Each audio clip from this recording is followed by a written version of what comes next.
Okay, here's another update on the C2 Corvette with the LS6 and a 6-speed shifter. I finally got it mocked up where I know it's going to work. And just to go through the process, what you have to do is figure out where you have mounting, someplace to mount it, a bolt going into something. So I figured I had plates up here like I showed you before, and that didn't work. It hit the floor pan. So I removed those, decided to go to here. First step there was to make these little tabs so that I had something to go to and orient them in such a way that I knew I wasn't going to have a interference issue with the floor pan. So this is all just roughed in and tacked together. So this clears and I'll be able to shave that.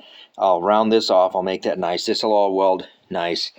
Everything's just tacked at this point because I haven't got the radiator yet.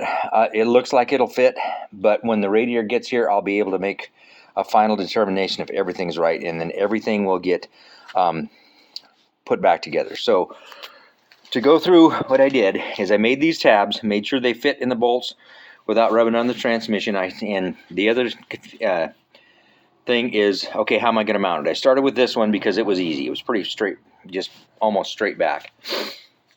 This is just a brace, so that's no big deal.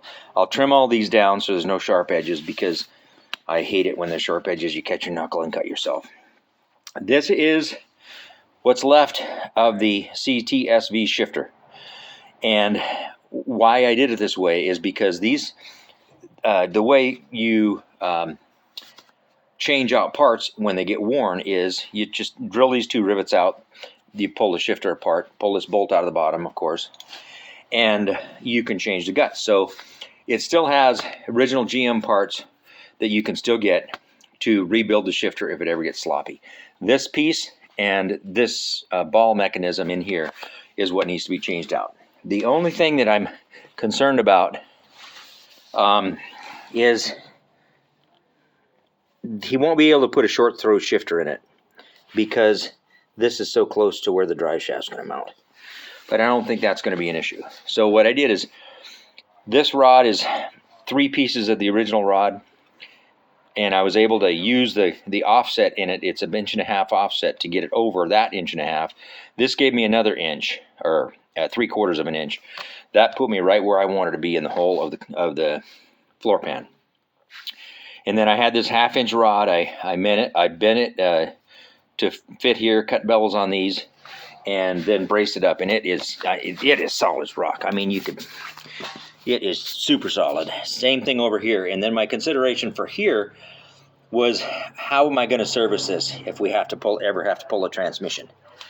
And you can easily get a wobbly socket and an extension over the top. So if this transmission ever has to come out, you'd pull this cross member. You'd pull this lower cross member, lower it down, get to these bolts, these 4 bolts, nice and easy. This will be the most challenging, but it's pretty easy from the top side here. And then you pull the shifter off and pull the transmission out. So that's my process on these. I forgot to bead blast this before I put it in, but I did wire wheel it, so it'll be fine when I paint it and make it pretty. But that's what I came up with, and it's solid as a rock. Goes through all the gears, no interference anywhere. It'll be just as good as a stock CTSV, and he's not going to track this car, so I think it'll work out just fine. So that's the update for the shifter build other than the final product. So until next episode, talk to you later.